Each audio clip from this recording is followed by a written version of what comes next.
এখন আমরা তো এখান থেকে ওনাদের তো আর ওই যমুনা অভিমুখে বা সচিবালয়ের দিকে তো যেতে দিতে পারি, তাহলে তো দেশে এনার্কি তৈরি হয়ে যাবে।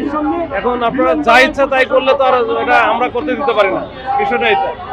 এখন আমরা চাই যে ওনারা এই যে এখানে অবস্থান নিচ্ছে, প্রেস ক্লাবের সামনেই থাকুক, প্রেস ক্লাবের পাশে যে জায়গাটা আছে ওইখানে থাকুক। ওনারা তো আর হচ্ছে এখানে আমাদের কাছ থেকে অনুমতিও নেয় নাই বা কিছু বলেও নাই। আমরা কিন্তু ওনাদের জন্য আমরা বেশ করে যোগাযোগ করে দেওয়ার জন্য সচিবালয়ের সাথে মাননীয় প্রধান উপদেষ্টা কার্যালয়ের সাথে যোগাযোগ করে দেওয়ার চেষ্টা করতেছি, এবং ওনারা কয়েক দফায় বসে আজকেও গেছে, যেহেতু আলোচনাই হচ্ছে এবং তাদেরটা কিন্তু খুবই পজিটিভ, মানে এটা বলা যায় প্রায় শতভাগ এটা হয়ে যাবে।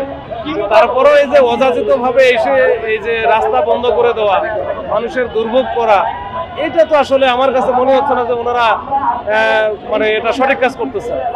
এটা উচিত হবে এক পাশে গিয়ে রাস্তাটা ছেড়ে দেখ, ওনারা থাকুক, ওনাদের আলোচনা চলতেছে, চলুক।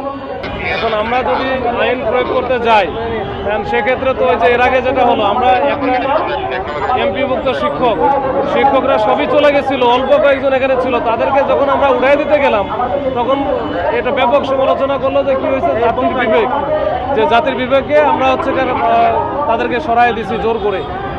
তো এখন ওনাদের যদি দেয় তাহলে একই অবস্থা হবে, যে জাতির বিবেকের গায়ে হাত উঠাইছি, তাদেরকে ডিসপার্স করেছি, তাদেরকে সরাই দিছি। আমরা সর্বোচ্চ ধৈর্য ধারণ করতেছি, দেখি ওনাদের সাথে কথা বলতেছি, না হলে সেটা পরবর্তী আইনগত ব্যবস্থা পরবর্তীতে নিব। আমরা আগে দেখি ওনাদের সাথে একটু বুঝাই।